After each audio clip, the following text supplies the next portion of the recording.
Bonjour à tous, je suis Monique, éducatrice de jeunes enfants et fondatrice de Cardone Conseil. J'espère que vous allez bien et que vos enfants aussi se portent bien. Aujourd'hui, je fais cette vidéo pour vous parler de la thématique de la gestion de la colère chez l'enfant et son parent. La colère est définie comme un état affectif violent et passager dû à un sentiment d'agression, d'un désagrément, traduit par un vif mécontentement et accompagné de réactions brutales, diverses et variées, d'après le dictionnaire Larousse. À ne pas confondre avec le caprice qui, lui, est une envie subite et passagère fondée sur la fantaisie et l'humeur. On a souvent tendance en tant qu'adulte à faire l'amalgame entre ces deux notions qu'est la colère et le caprice. Aujourd'hui, j'aimerais qu'on fasse le distinguo et que l'on comprenne que la gestion de la colère chez l'enfant est importante et elle doit être accompagnée par l'adulte de manière bienveillante mais aussi de manière adaptée. Quelles peuvent être les causes de la colère et à quel âge les premières colères apparaissent chez l'enfant? La littérature en sciences humaines nous dit que les premières colères apparaissent à partir de l'âge de 1 an, là où les parents commencent à poser le cadre à l'enfant et que l'enfant aussi commence à découvrir son environnement. Les limites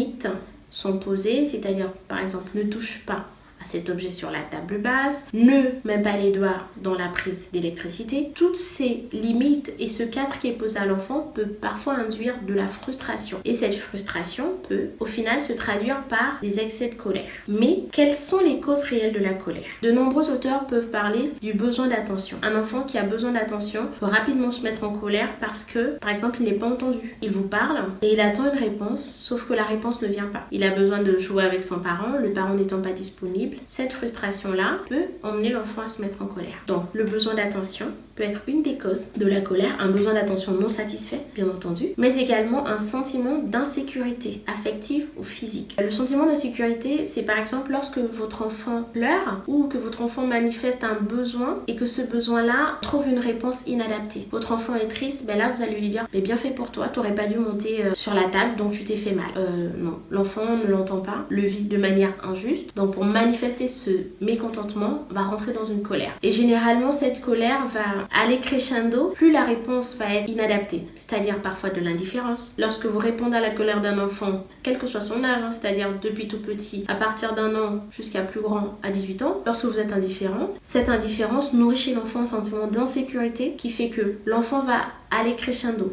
C'est-à-dire que des cris qui étaient à des décibels très bas vont monter juste pour attirer votre attention par rapport à cette souffrance que l'enfant manifeste.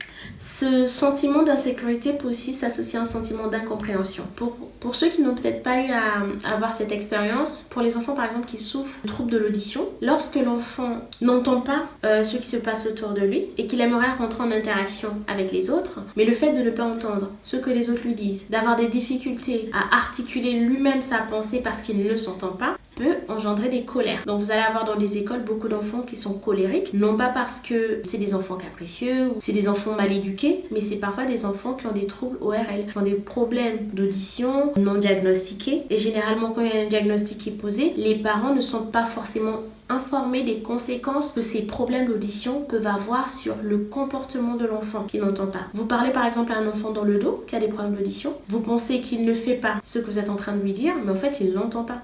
Et quand vous viendrez en face de lui, il va lire sur vos lèvres, vous serez dans une émotion de colère, alors que l'enfant sera dans un sentiment d'incompréhension parce qu'il n'avait pas entendu ce que vous aviez dit. Donc, il y a cette réalité-là. Deuxièmement, le besoin, donc le sentiment d'insécurité ou le sentiment d'incompréhension. Et pour finir, vous avez le besoin d'évacuer un trop-plein d'émotions accumulées durant la journée. Ça, c'est le cas par exemple des enfants en crèche. Le parent arrive le chercher, le jeune enfant a passé la journée, les transmissions qui sont faites, et il a passé une très bonne journée, tout s'est bien passé, bien mangé, il a fait sa sieste correctement. Et là, quand le parent va prendre son enfant dans les bras, ce dernier se met dans une colère. Et souvent, les parents ont associé cette colère au fait qu'ils n'étaient pas les bienvenus à la crèche, qu'ils n'avaient pas leur place, que l'enfant était tellement bien avec les professionnels. Ce n'est pas le cas. Votre enfant a accumulé plein d'émotions durant la journée et là, il est dans les bras d'une personne de confiance avec qui il peut se mettre à nu. Il peut pleurer dans vos bras, il peut évacuer ses frustrations de la journée, il peut tout mettre dans vos bras parce qu'il vous fait suffisamment confiance en tant que parent. Donc, ce besoin d'évacuer n'est pas chez l'enfant une manière d'exprimer un caprice. Je veux pas rentrer à la maison. C'est juste que là, j'ai tellement été submergée dans la journée, papa, maman, c'est maintenant que je peux me déverser. Et c'est dans votre présence que je peux le faire en toute confiance. Donc, la colère aussi peut avoir comme origine ce besoin d'évacuer. Comment agir finalement quand on est face à une crise de colère d'un enfant. Je vous rappelais au début de cette vidéo que la colère était à distinguer avec le caprice. Parce que le caprice, selon la littérature, comme je vous le disais, n'apparaît qu'à partir de l'âge de 5-6 ans où l'enfant est capable de structurer sa pensée et de pouvoir avoir des envies assez spécifiques. D'autres l'associent, donc le caprice l'associe à de la manipulation, mais clairement de cet âge-là, c'est plutôt des colères liées aux 3 causes que nous avons listées au départ, qui sont le besoin d'attention qui n'a pas été satisfait par l'adulte, le sentiment d'insécurité ou d'incompréhension de l'enfant et le besoin d'évacuer un trop plein d'émotions. Comment agir face à une crise de colère? Il y a plusieurs façons. Ce n'est pas une recette miracle que je vous donne. Vous essayez de vous l'approprier avec les moyens que vous avez, les capacités que vous pouvez mobiliser. Donc tout d'abord, donnez des repères spatio-temporels à vos enfants. Qu'est-ce que c'est? C'est leur donner des repères pour les temps forts de la journée. Chez l'enfant, on va dire de 0 à 12 ans, pour prendre de très bonnes habitudes, il faut qu'il ait des repères dans les temps forts de la journée. Les temps forts d'une journée chez l'enfant, c'est le lever, le petit déjeuner, le goûter, le dîner, la douche, donc les soins, et le coucher. Donc 7 temps forts. Dans ces 7 temps forts, souvent il y a des activités intermédiaires. L'avantage de leur donner des repères permet à l'enfant de savoir à chaque étape ce qu'il fait. Et ça permet de diminuer les causes de frustration. Pourquoi? Parce que l'enfant, s'il sait que quand il se lève, il va prendre son petit déjeuner, il ne va pas s'attendre au fait qu'en se levant, ils doivent aller par exemple à la douche. Or, dans sa tête, il avait anticipé qu'il voulait manger. Vous voyez?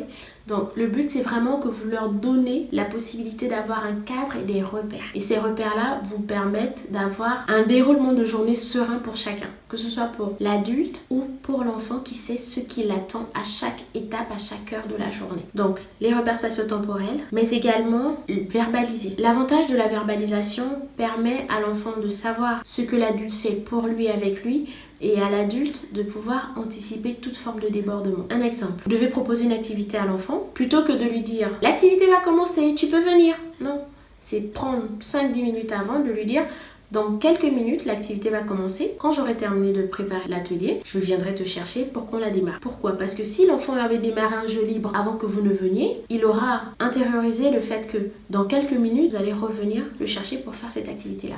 Mais si vous décidez de but en blanc à venir le chercher alors que vous n'avez pas anticipé, ne vous étonnez pas que cet enfant-là rentre dans une colère noire parce qu'il avait déjà créé un univers autour de lui. Il est en train de jouer, il est en train de s'inventer un monde et là tout d'un coup vous venez interrompre, stopper son monde, ce qui peut être compréhensible. Donc la verbalisation, on a dit comme deuxième élément pour éviter les colères chez le tout petit. Également, comment gérer les colères dans les lieux publics. Quel est le parent, quel est le professionnel qui n'a jamais été confronté à une colère d'un jeune enfant dans un lieu public, un parc, un magasin, tous les espaces publics possibles. Généralement, l'astuce que moi je proposerais à un parent ou à un adulte qui accompagne un enfant, c'est d'avoir des objets phares que l'enfant apprécie qui peuvent être transportés dans un sac, que ce soit une voiture, une poupée, un jeu, qui permettent à l'enfant de s'occuper et de ne pas être mobilisé par les stimulations environnantes.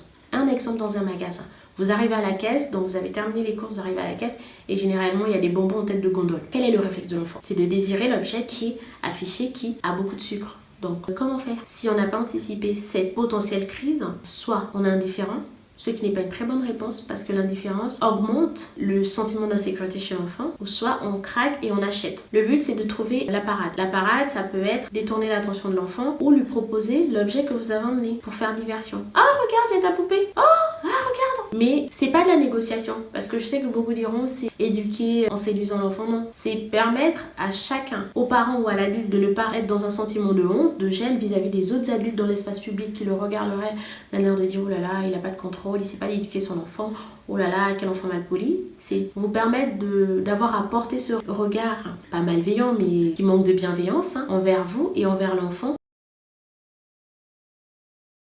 Tout à l'heure, je vous ai parlé, donc, premièrement, de donner des repères spatio-temporels à vos enfants pour qu'ils aient, en fait, à l'idée, la chronologie de la journée. Donc, les temps forts de la journée, leur donner des repères. Donc, les lieux et le moment où chaque activité phare sera faite. Mais également, verbaliser tout ce que vous faites avec eux. C'est-à-dire mettre des mots sur ce que vous allez faire et anticiper dans le temps. Prévenir 5 minutes avant pour que l'enfant puisse se préparer. Ensuite, je vous ai parlé aussi de comment gérer la colère dans les espaces publics. Ça passe par une anticipation en apportant par exemple avec l'enfant des objets du quotidien peu volumineux qui peuvent tenir dans un sac à dos pour l'enfant ou un sac à main pour l'adulte qui l'accompagne et permettre à l'enfant de s'occuper dans ces espaces-là. En quatrième position, je voudrais aussi vous parler de la gestion de votre propre colère. Un adulte qui est colérique, généralement s'il est exposé souvent à des enfants, va de manière parfois même inconsciente transmettre cette émotion-là aux enfants qui, par imitation, voudront faire comme l'adulte ou feront comme l'adulte. Quand ils seront dans une situation d'inconfort, vont se mettre en colère parce qu'ils auront vu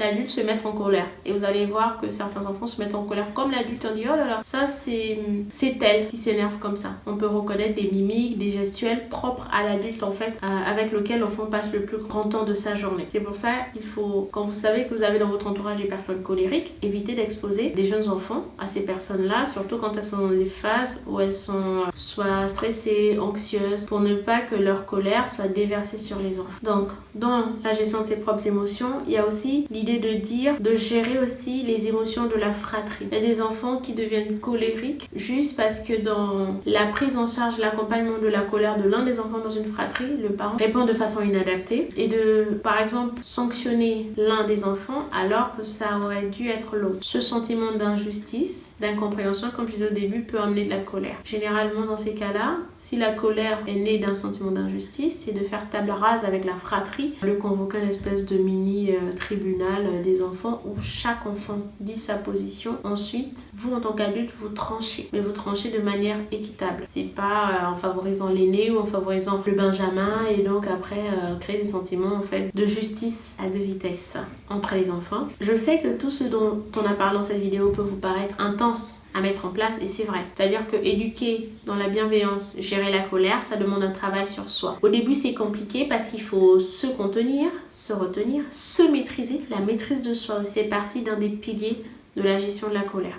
En tant qu'adulte, l'enfant n'acquiert cette maîtrise que très tardivement. Donc la maîtrise de soi doit d'abord venir de l'adulte qui accompagne l'enfant dans ses états de colère, ou maîtriser, et également prendre du recul sur la colère de l'enfant. C'est pas tourner contre vous, mais elle doit être accompagnée avec amour, avec bienveillance et avec beaucoup de patience. J'espère que cette vidéo vous aura aidé à comprendre tout le mécanisme autour de la colère de l'enfant et aussi vous permettra, je l'espère, de vous remettre en question si vous sentez que vous avez souvent des excès de colère, vous avez soit des paroles qui peuvent blesser quand vous êtes en colère contre votre enfant ou des gestes qui sont maltraitants, inadaptés. Prenez le temps de vous former, d'en parler à un professionnel spécialisé sur la problématique et travaillez là-dessus pour éviter de tomber dans des travers qui pourraient vous mettre en porte-à-faux avec vos enfants mais aussi en porte-à-faux au regard de la loi. Partagez cette vidéo à des parents que vous pensez que ça édifiera. N'hésitez pas à vous abonner et à suivre toutes nos actualités sur Instagram, Facebook et YouTube. Je vous dis à très bientôt pour une prochaine vidéo. Au revoir.